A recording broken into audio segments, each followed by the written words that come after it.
Welcome to the Women Living Well After 50 podcast.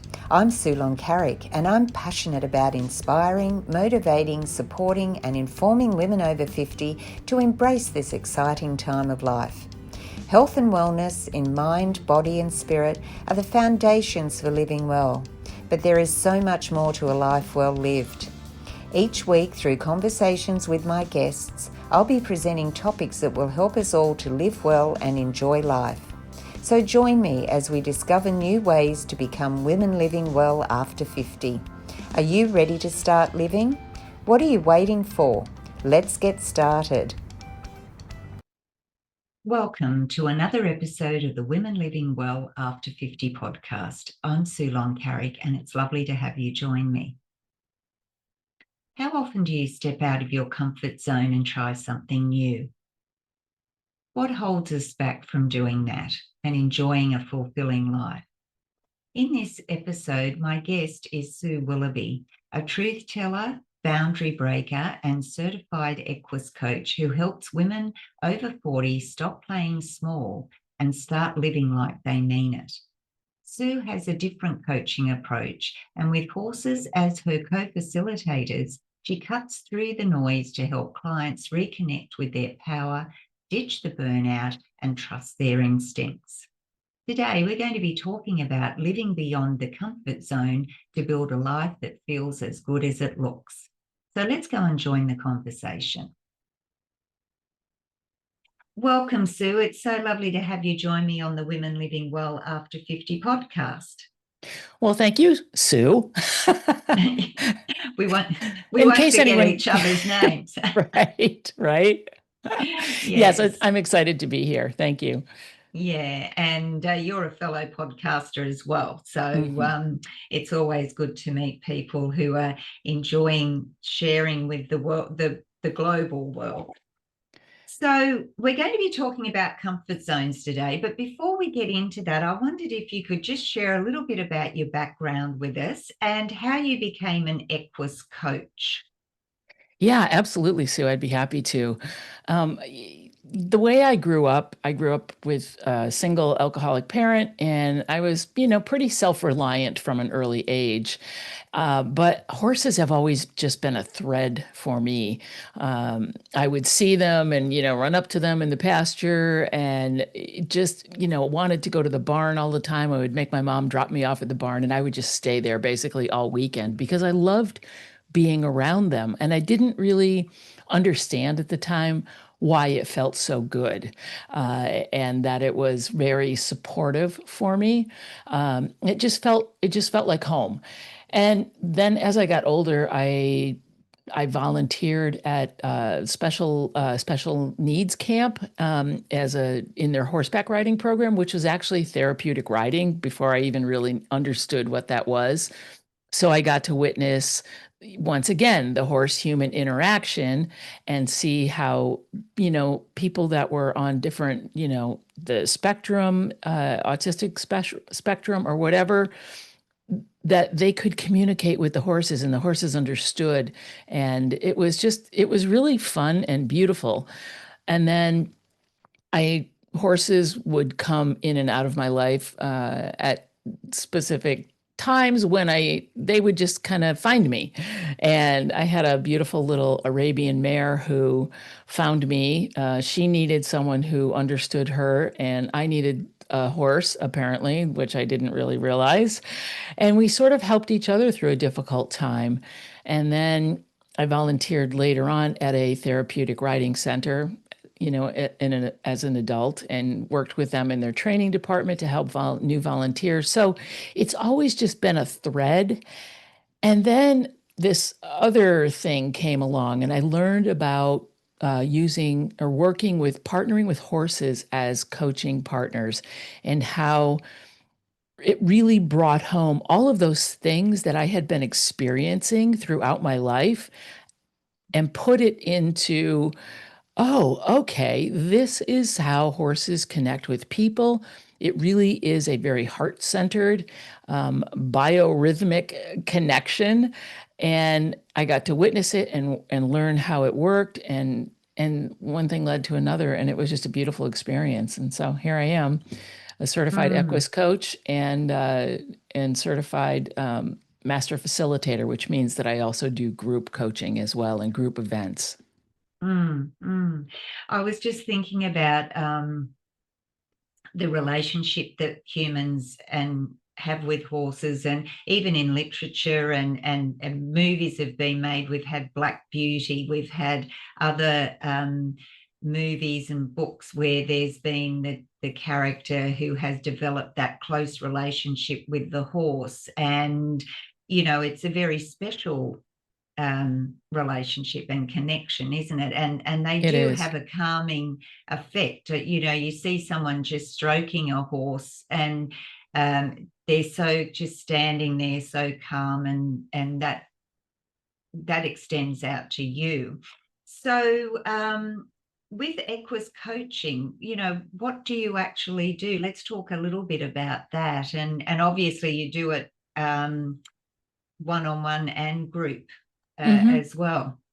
So what would we expect if we did some of that coaching through you?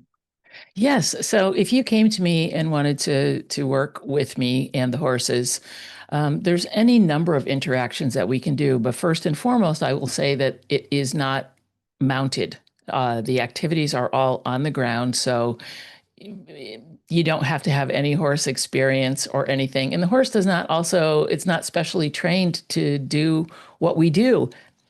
It's just being a horse, which is a beautiful thing. A little background before I get into that is that horses, most people don't understand, but that they're prey animals. And people don't, they're big, right? They're 1,000 pounds plus. And you see them in the movies, and they may be, the two stallions maybe out in the field and they're fighting or whatever. And people are like, I'm afraid of horses because they're so big. But the thing is that they're prey animals. And that's part of why the connection is so special, because every cell in their body is taking in information in all of their senses, smell, taste, sight, hearing. Their ears work independently of each other. They have almost 360-degree vision. Their skin is super sensitive. So what they're doing is they're absorbing everything that comes into their sensory awareness, and they're assessing it, right? They're taking it in as data, basically, and they're saying, okay, what does this mean? Am I safe? I heard a noise. I saw this thing. Is it going to come out? What is it? They're processing. Am I safe? Am I safe? That's really not all they care about, but it's very important to them.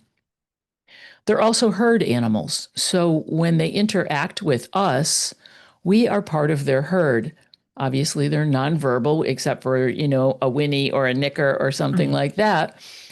But they communicate with us. They can sense our heart rate, our breathing, all of these things. So if they are picking up on something that is not quite right, then they may be, stay at a little bit of a distance so that they're not, they don't quite feel safe. So a session can involve any number of activities. But basically, like if you came to me and you said, hey, I'd like to work on, getting out of my comfort zone, or I would like to work on, I've been thinking about trying a new hobby or something, or I want to change careers. Whatever it is, we would have had a conversation, maybe, a couple of online sessions. And then when you meet with the horse, we set an intention for the session. And whatever it is that you want to work on, which is kind of funny because a lot of times people will, as soon as they step into the arena and they said, this is my intention for the session. Okay, great. Peel back a few layers, because the horse is giving me feedback and it's also giving them feedback, but they may not understand the feedback that they're getting immediately. And as soon as those layers come back, get peeled away, the intention may be something completely different, which is really interesting. So if somebody, let's say they say that they want to, explore new career possibilities. Okay, well, let's see what that, may entail. That's a pretty broad spectrum of things, right? And as they're talking about what it is that they're potentially thinking about, they're going to be giving off a certain amount of energy Mm, around the topic or around, and something emotional may come up, like fear or resentment towards something, whatever the topic is. And the horses will pick up on that. And then I'm watching what the horse is doing, and I'm watching their behavior cycle.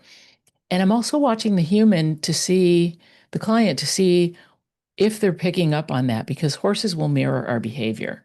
And the thing is that they're mirroring what's inside and not what we are trying to put out there. Because we all have masks, we all have personas, we all have mm, identities that we carry around and hide behind. And the horses they just are like, zoop, they see right through all of that. And so if somebody's saying one thing like, oh, I'm not afraid, or I'm not, whatever, and the horse is like, oh no, you are really afraid. And that's mm, okay, but just be honest with yourself, because they can pick up on those incongruencies. It's just amazing mm, to watch. And then when the person can get grounded and settle into and let some of that facade melt away, then the horse is going to be right there holding space, and responding and being supportive. And it's mm. it's fun to watch that evolution. Yes, well, you were talking about fear, and Hmm. there are people that do, they are afraid of horses or animals in general, but the horse is bigger. I know we went to my son-in-law's at Christmas, and they had a couple of horses, and my grandsons were little, and they wanted to get on, but they were a bit scared, and I was scared, and I said, well, come on, Nan will get on and show you. And that was a big deal for me because I was having to get up on this horse, but show them I wasn't afraid. So the horse probably thought, oh, what's she doing here? She's giving me false signals. So, someone has that fear when they first come. Does Hmm. it sort of take a session of just getting to know the horse, or you find after a little while they start to connect? Yeah, that's a great question. And if somebody is fearful, I'm not going to just throw them into the arena with the horse Mm, and have them be like, mm, whoa, what's going on? I do a safety demo, but also I may just start out with just talking to them and showing them how to approach the horse in a mm, safe and controlled manner. Like, you want to approach the horse at their shoulder, because that way they can see you. You're in their field of vision. That's not a threatening area. If you just come up in their face, they're like, whoa, wait a minute. Or if they sense you behind them and it's abrupt, they may kick out. So I teach mm, people how to approach the horse in a kind and controlled way, so that both parties feel comfortable. And then we may just have a conversation, and I'm like, "Would you like to brush the horse?" And they're like, "Sure." And then as soon as they start brushing the horse and being near it, and mm. exhaling a big exhale, the horses will also have a release, and they'll be like, "Thank God." Mm, mm. Yeah, I was thinking when you said that brushing the horse would be nice and relaxing and help you to relax, and as well as the horse. But Yeah. I'm sure you would really have to have an open mind when you come to the session and accept, like if I was coming, I'd say, well, I am a bit nervous, but let me see what this can Yeah. do for me. So you do have to be open to anything, don't you, and trying anything new. Yes, yes, yes, you do. And that's part of the, getting outside of your comfort zone a little bit, where it's like, Mm, okay, I'm in here with this horse. What's going to happen? And that's the beautiful thing, is you don't know, right? So safety first always mm, with everything. But yeah, it gives people the opportunity to just explore things that they wouldn't, mm, inside them, that they wouldn't normally, the horse. I've had people just walk into the round pen with the horse and just feel so safe and so supported, because that's the other thing. Horses don't judge you. They don't mm, care what your life is. They don't care what kind of car you drove up in. They don't care how much your clothes cost or if you're wearing a Rolex. They just don't care. They don't see any of that. They don't understand any of that. So there's no judgment on their part, which allows mm, people to drop those, insecurities a little bit and feel accepted. And that's part of why a lot of the horse or the equine assisted learning and therapy programs work so well is because people that may not fit in other areas feel totally accepted by the horses and can really blossom and come into their own. And that's what's that is also a big part of it, is to just not feel judged when Mm. you're being vulnerable. Yeah, and I think that is, like it's difficult talking to someone about your innermost thoughts and Mhm. feelings, but if you have that third or that conduit with the horse, sometimes you feel comfortable and you're talking to them because probably you're thinking, well, you can't talk back to me and you can't judge, but you're sharing things, and that must be helpful as well. I'm assuming that's what can happen with people. They form a bond with the horse and they feel that they can share things with the horse rather than another human or something, and just get things out. Yes, because they're not being judged.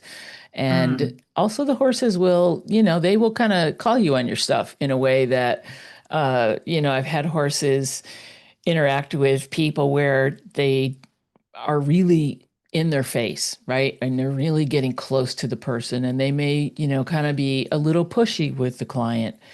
And, I'll check in with the client, like, how does that feel to you? And they're like, oh, it's okay. I don't mind it. And I'm like, okay, well, let's see what happens. happens. And then the horse, may be a little bit more pushy, or maybe they kind of start to like pull at their clothes or do something else just to really in their space, right? Mm, And I'm like, how does that feel now?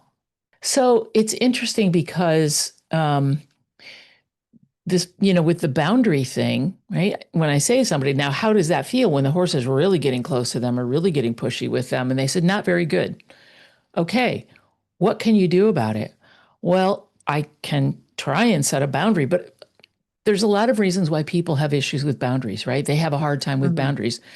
They don't want to hurt the person. They don't want, the other person to feel hurt or put out or whatever.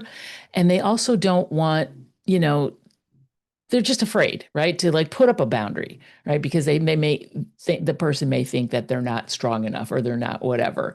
But with mm, the horse, and that'll come up as well. So it's really good. I mean, if someone is having boundary issues, horses will test the person's boundaries because they can sense that. And it's really good practice because someone can then say, if the horse is in their face and in their space, I say, how would you feel about sending the horse away? Well, I don't want to scare him. I don't want to upset him. I don't want to. I'm like, oh, okay. Does this come up for you in real life? And they're like, yeah, I have a really hard time setting boundaries. I always let people interrupt me. Okay, well, let's practice in here and see, so if the horse is getting really close to them, like, what would you do to set a boundary?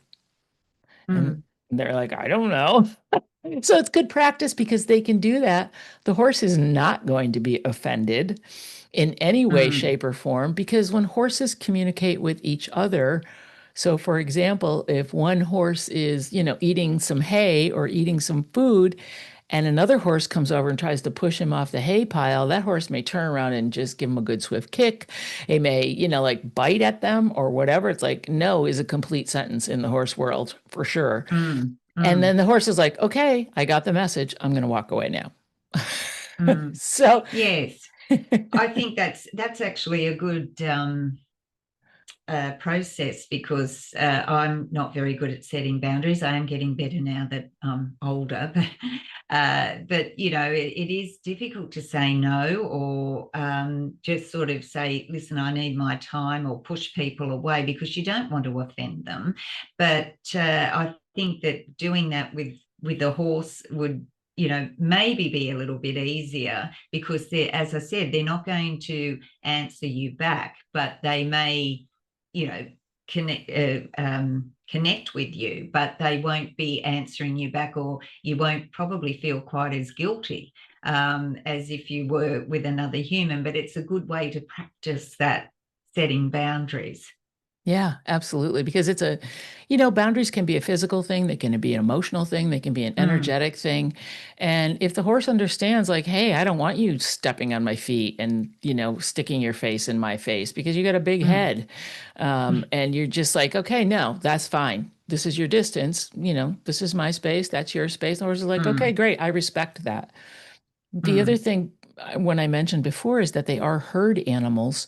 So within the herd, they have, certain roles and they respect each other. Like I said, if one horse gives another horse a very clear message, leave me alone. The other one's like, okay, I got it. But they do communicate with each other that way. So if you're giving them a clearer message, they understand that you are giving them some leadership direction. And then they're mm, like, okay, I got you. Because if you mm, don't, when you're with them, they want to know, if we are in a situation, will you help me stay safe? Will you be my partner? Will you give me some guidance if I need it? And if you're just like, well, like, I don't know, the horse is like, okay, well, then I will take the lead. And you may or may not like it. mm.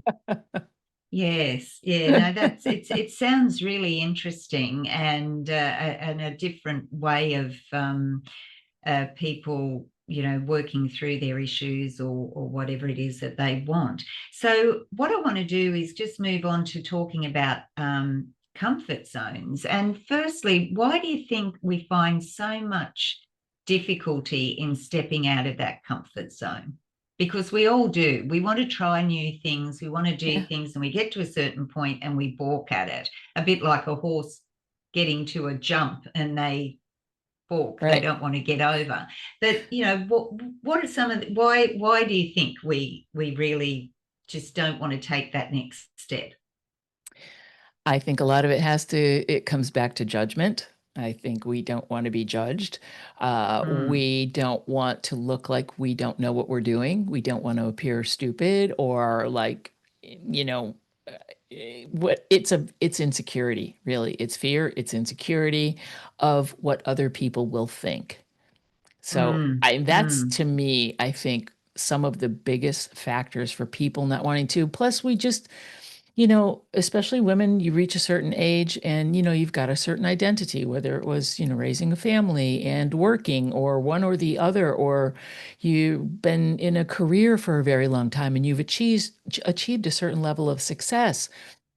To go back and to start something fresh, it's like taking an entry level job all over again. And most people don't mm. want to do that. You don't, No. yeah, it's hard, I think, and I really do think a lot of it comes down to not wanting to have people judge you and just being Yeah. insecure because it's hard to start something new because you really are a beginner all over again. Mm. And I was actually surprised with that because I thought you were going to say what the obvious is, oh, fear, you Mm, know, but then fear, judgment, and insecurity are all part of that fear package. mhm. But, we don't necessarily say that out loud. We just say fear and everything gets folded up into that. But you're right. Looking, we don't want to look as if we don't know what we're doing, or we don't want to look foolish, and there's so many things. And I know myself, it took me till I was in my 60s to really start having that attitude of, well, if not now, when? Right? And what's the worst thing that can happen? Now, I thought about that and I thought, well, the worst thing, there's two things. Someone could die, or the world could end. Now, the possibility of those two things happening is pretty zero in if trying something new. So, I try and have that attitude now. And that's helped me, even in my 60s, start a podcast, keep running my long distance running, doing things that, I might have been scared about in the past, but just trying to just overcome it. What does it matter if people don't like it? You've tried, or don't worry what other people think. And I know that is very hard for people to adjust to. Yes, and you're totally spot on with that. It really you have to say yes. First of all, what's the worst thing that can happen? I mean, if you're jumping out of an airplane, yeah, you could splat Well, on the ground because your parachute yeah. doesn't open, right? But, what are you going to look silly when you're jumping out of the airplane? Maybe, but what is the worst thing that can happen? Oh, my insurance is paid up, so that's okay. There you go. And then also that you have to have that kind of attitude. The other thing that goes along with the being the beginner again and starting fresh is that you don't have to do this thing forever, right? If you Mm, just want to try something, I think people get confused and think, well, if I try something new, I'm going to have to get really good at it. Like, no, you don't. You can just do it, and mm, if you don't like it, then try something else. mm. Just not, you go to the store to buy clothes. You don't buy something even if it doesn't fit you correctly or look great. You're like, no, I'm putting that thing back in the rack. Okay, great. You can do that with activities and with different Yes. things. Yeah. You And need I to let it think that go. that's right. That's another thing that I've learned over the years is, I'm big on setting goals. And once you set it, you go, oh, I've got to do that. I've got to Yeah. achieve it. But the thing is that sometimes you're not meant to go for that. Your path might change. And it's all right to Yeah. say, or you want to do something and then you go, I don't really like this. So it's okay to say, well, I tried it, it wasn't for me. I'm going to go and try something else, because I think people sometimes feel that they have to prove, oh, I said I was going to do this, so I've really got to prove it. And as you say, be really good at it and show everyone else, right? Otherwise I'll be a failure. But sometimes to me, being a failure is just keep hitting your head against that wall, against something that you don't like, and you making yourself miserable, rather than having the courage to say, look, it's not for me. I'm Mm. going to, I've Yeah. tried something, but, it's not for me. And I don't feel bad about giving it up. So, there's different ways we can look at things. Absolutely. And when you were saying all of those things, it also then comes back to what are other people going to think? If I try Mm, this thing and if I quit, then they're just going to think I'm a quitter or they're, So it's true. It's not about us. It's not about what we want and what makes us happy. It's about how are other people going to perceive me? And you get to a point in your mm, life, like you said, where you kind of just don't give a rip anymore. And you're like, mm, whatever. And, mm, and that's easier said than done, I think, but with a little bit of practice, mm. you can do it. Yeah, and I think that is the key. You just have to practice and keep trying to do that, and then you will become more comfortable with thinking, well, I don't really care what other people think. I'm going to because there's so much out there now, isn't there? We should be doing this. We shouldn't be doing that. We're older. We shouldn't be wearing this. We shouldn't be wearing that. We lose our identity. We lose our personality because we worry too much about trying to do what everyone else says we should be doing rather than what we feel inside is right for us. And I think that's a big thing. We don't really reflect and sort of become self-aware and know what is right for us. We tend to follow what the latest trend is, and then that changes by next week. So we've got to undo all of that and go with what is right, they're saying is right now. Yeah, absolutely, absolutely. And we're so driven by, the imagery, whether it's on, Instagram or TikTok or whatever, and you think, oh, I've got to do all these things. And if I want to, and it's really hard for people to just be themselves. And a lot of times you don't even know what yourself really is because of No. all of those layers that we've buried ourselves underneath. So if you peel the layers back slowly, and Mm, it's hard to be introspective because mm. you peel a few layers back and you might be like, "Oh, I don't like what I'm seeing there," Yeah, but it is a good it is good to try and be that way, I think, because it just adds so much pressure when you're trying to be something that you're not. And, most of the time that's what people are doing when they're following all the different trends that are around the place. I'm not saying that there's not good information out there, but I'm but there's a saying, lot of it. yeah. Oh, yes. And around the same things all the time too. It'll be, and after a while you just have to say, okay, I've heard that, I've listened to it, I'll take what suits me and then move on to something else. Yeah, So, exactly. So we talked about the difficulty about breaking, of getting out of our comfort zone, because we become trapped, don't we? We want to do things, but we just, for whatever reason, we just can't take that step. So what are some things that we could even do starting today that, might help us to get towards that, breaking through that barrier?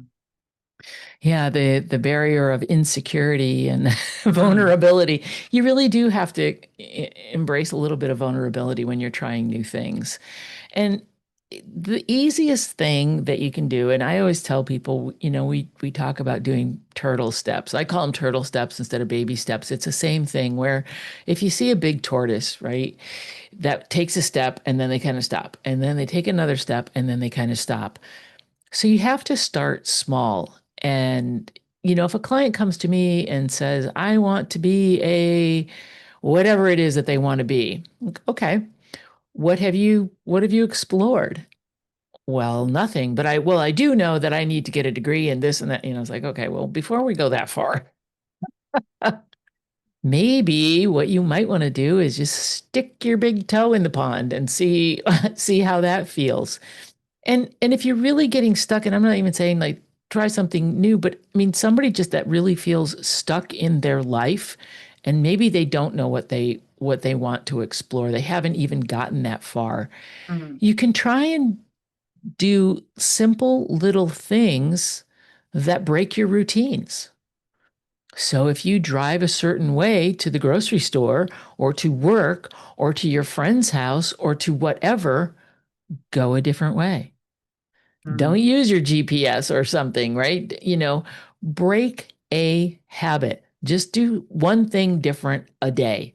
If mm, let's say you want to, be healthier or whatever, you don't have to start training for a marathon. I know you're a distance runner, but mm. but Well, I had to start somewhere, and it right. wasn't Why don't saying I you? can run 42 kilometers. I'm going to run and then I'll run 42 kilometers tomorrow when I had never done anything before. So, Right. no. Right. How about go for a walk? How about walk to your Mm, mailbox?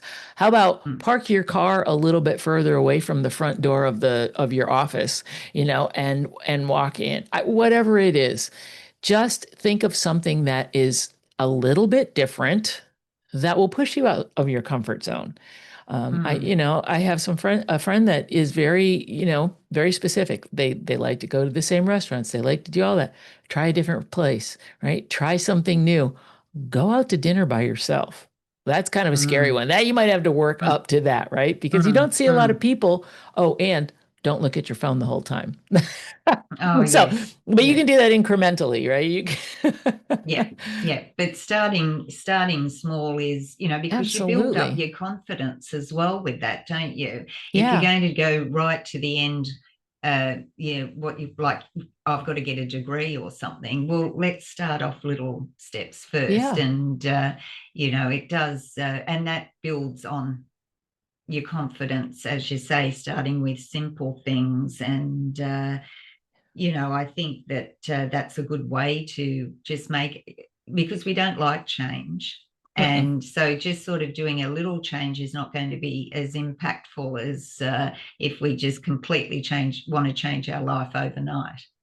Yeah, and I like to tell people the big thing about making change and being a beginner is to look at things with fresh eyes.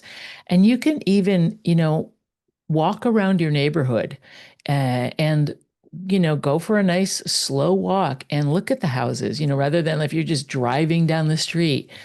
Look at the houses, see what you're seeing for the first time. Oh, I didn't realize that those people had an apple tree in their front yard or whatever it is, and make these notes about things. That what you're doing is you're building awareness and you're looking at things with fresh eyes. There's a meditation that I like to do when we're having a retreat, or even if I'm doing a one-on-one session, is to get people back in their bodies and feel what they are experiencing, not just talk about it. Not just, we see everybody at an event or something, and they're taking pictures of the event and they're with their phones and they're not experiencing it. And they're just like, oh, I got to take a picture of that. I got to take a picture. Put your phone down and what are you seeing? What are you experiencing? You will have that memory much longer than this digital image that you have on your phone. So start building awareness, and the meditation is a five senses awareness. So it's it's a guided meditation that I do, and we start out with like five things that you can see, and you make a mental note of what are five things that I'm seeing that are right around me, and then have people close their eyes, and it's like what are four things that you hear, and that really does draw you in to your body Mm, and your mm, senses. And you're like, oh, I never really knew that I was hearing that before, and then maybe it's three things that you smell, two things that you taste, or two things that whatever it is. But it really does heighten your senses and your awareness. And to bring it back to the horses, their senses are so tuned into their environment mm, that if we become more tuned into our environment, we're going to be less afraid of it. We're going to be less mm, intimidated by it because we're more in touch with ourselves, we're more in touch with our bodies and our all those things that any fear or anything that comes up for you is going to start in your body somewhere. And there's a sensation, there's a physical sensation that will accompany it, that will sort of kick it off, really. And you can kind of, when you start to tune into those things, like, oh, I'm feeling some pressure in my chest and I know that I have to interact with this person. Okay. mm, Why are you feeling that way? What mm, is it about this person that makes you feel that way? So, building awareness, looking at things with fresh eyes, all of those things will help to break down that wall of, the edge of your comfort zone, which is really nothing more than tissue paper, and you can just pop through it in a second. But we have mm, made it into like a concrete wall sometimes. mm. I like that idea of the meditation because, most of the time we see without seeing. Mm-hmm. We just get on with our day and we're not really taking things in. The same with all the senses. You might quickly eat a meal and not really savor the flavors, or Yeah. you're walking by and there's springtime with the flowers blooming and that, but you're not really taking in that beautiful perfume. You might smell it, but you're not focusing because your mind is just all over the place with other things. So that's a really good Yeah. meditation, that one. Um, do you actually have that on your website, or is that just something you take clients through?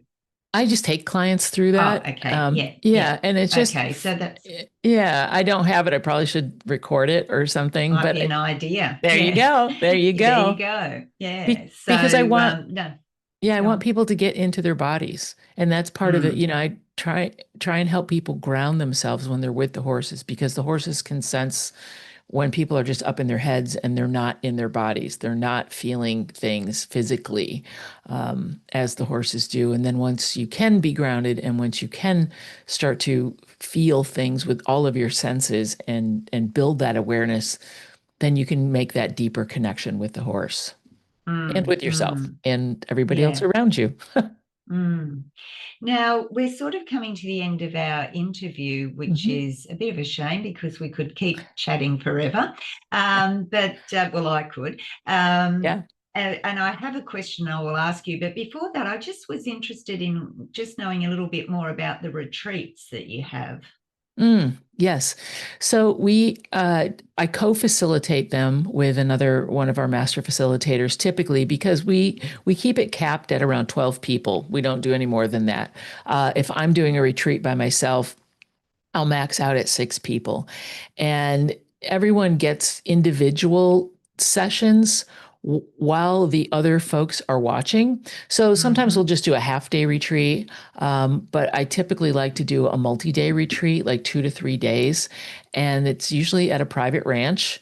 And we have multiple horses that we work with. And people get the opportunity to really unplug from their day-to-day lives, and it's very immersive and it's very experiential. So Mm. people can they learn from each other, they bond with the other people. And it's interesting because you may be watching someone's individual session, and I see everybody going nodding, right, and writing stuff down, and they're like, oh my God, I'm experiencing that same thing. And it's very supportive. We as the facilitators are holding space for the horses and the participants, and then the horses are holding space for the individuals and the group. And it's just really, the energy is magical, for lack of a better word. And people can come away from these retreats just changed. I mean, Mm. it is almost like a spiritual, Mm. experience where it really does give people a very, very safe place to be vulnerable, to try new things, and then give them actual tools that they can take back that they've learned from the horses and from each other back to their lives and start to make those changes.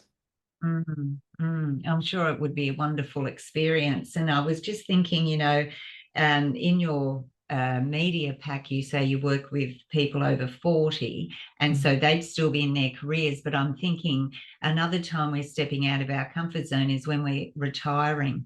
And we're retiring from our career, and it's a new world. And a lot of times people haven't actually planned what they're going to do in their retirement. And that can be a huge step out of their comfort zone because they're not getting up in there.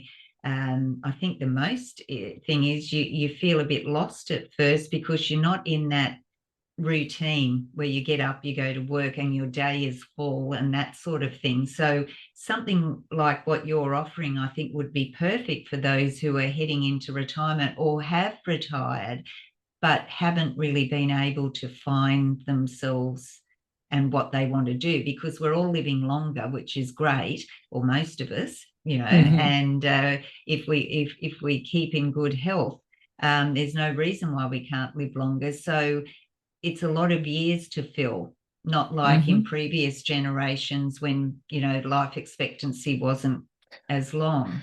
Right. So that's another area because we might have 20 years, 30 years or something. And that's a long time if we haven't found something that is really lighting us up. Absolutely. And most of my clients are, over 50. Mm, Like I said, 50, 55, 50, into their 60s. I'm 65. I started, doing things, 2 years ago, I started playing polo. mm, I started taking polo lessons, and which is challenging at a certain age. yes. But, I really do encourage people to, not give up and not just give, I think about my mom, and she retired, and she would just watch TV all day, and she Mm, just, like, I'm done. And I think a lot of people think, oh, I'm done, I have nothing left to offer, and I'm just gonna, especially women, I'm just gonna mm, check out. mm, mm. Whereas, men go through their midlife change and their crisis or whatever. I don't think it's a crisis. I think it's a time for reinvention, and it should be Yes. a time in our life when that we really need to embrace, because we've done so many things. We have so many life experiences, and we can pick out and do, whatever it is that we want to do. It's our opportunity. It's our chance to reinvent that next phase, like you said, and just enjoy our lives and build on everything that we have learned over the, whatever it is that we've done for the first part of our lives. Yeah, I totally agree. We do. You have a lot to still offer, and of course, having life experience is just priceless, really. Yeah. So before we go, Sue, it's been so lovely chatting with you, but I just wanted to ask you, what does being a woman living well after 50 mean to you? Well, I think it encompasses all of the things that we've been talking about here. Finding out the things that give you energy and positive energy and make you feel like a whole person. And just like when you wake up in the morning, you wake up with a smile on your face. You wake up content. You wake up like, I can't wait to start this day, or I can't wait to start this new adventure. It's just embracing the things that we want to do and feeling good about ourselves. So I think that I that's love that. my And that's my thought. yeah, yeah, no, that's great. And it's a great thought to end on. So once again, thank you, Sue Willoughby, for joining me today and explaining to us what Equus coaching is, talking about getting out of our comfort zone. I will be putting in all the links to you in the show notes so that, and I'd encourage the listeners to contact you and to take a look at what you offer. And if you're lucky enough to go to a retreat, it sounds wonderful. So thank you again for sharing that with us today, Sue. And it's been lovely having you as my guest. Thank you so much. The pleasure was all mine. Thank you. Here we go. Should have. That's all right. I just paused. Well, I really enjoyed that conversation with Sue Willoughby, who's an Equus coach, and she explained all about working with horses and as a different form of coaching for us to really get inside with what we're thinking and what we really want to achieve. We talked about getting out of our comfort zone, and that really one of the biggest things is the judgment that we fear from other people. So I hope that you've enjoyed the episode today. I know I did, and that you'll share it with a friend who will benefit from Sue's thoughts, I'm sure. And I'd love to hear if you're thinking of trying something new and how you're going to start today. Remember, she suggested that we just start with small steps, maybe changing a habit. Go for a walk in a different direction today. Notice what's happening outside, and also that 5 senses meditation, which I think was really a great idea. So that's it for this episode, and I hope you've enjoyed it. And until next time, remember to live well, enjoy life, and most of all, be a woman living life your way. Bye for now.